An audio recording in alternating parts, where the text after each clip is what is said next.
বাংলাদেশের সংবিধানের 4 মূলনীতির অন্যতম ধর্মনিরপেক্ষতা বাতিলের বিষয়ে বিএনপি কোনো বক্তব্য দেয়নি বলে জানিয়েছেন দলটির স্থায়ী কমিটির সদস্য সালাউদ্দিন আহমেদ।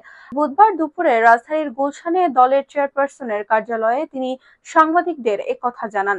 সালাউদ্দিন আহমেদ বলেছেন, রাষ্ট্রে যাতে ভারসাম্য থাকে সে বিষয়ে সংবিধানে সংস্কারের প্রস্তাবনা দিয়েছে বিএনপি।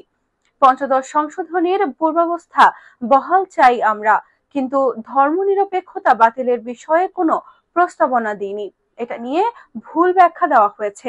এছাড়া বিএনপির এনসিসির মাধ্যমে জরুরি অবস্থা জারির প্রস্তাবনার পক্ষে নয় বলে দাবি করেন সালাউদ্দিন আহমেদ।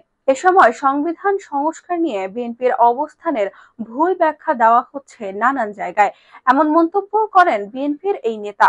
সাংবাদিকদের এক প্রশ্নের জবাবে সালাউদ্দিন আহমেদ বলেন, আমরা প্রধান উপদেষ্টার সঙ্গে বৈঠকের জন্য সময় চেয়েছি।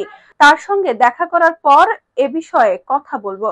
নির্বাচন নিয়ে যে অস্থিরতা ও অনিশ্চয়তা তৈরি হয়েছে তা দূর করতে আমরা প্রধান উপদেষ্টার প্রতি আহ্বান জানাবো, যেন তিনি সঠিক প্রক্রিয়ার মাধ্যমে জাতীয় নির্বাচনের একটি স্পষ্ট রোডম্যাপ তুলে ধরেন। এ প্রসঙ্গে বিএনপির এই নেতা আরো বলেন, শুধু নির্বাচন ইস্যু সমাধানের জন্য নয়, রাজনৈতিক স্থিতিশীলতা ফিরিয়ে আনাও, অর্থনৈতিক কর্মকাণ্ডে গতি ফেরাতে একটি সুস্পষ্ট নির্বাচনী রোডম্যাপ এখন অত্যন্ত প্রয়োজন।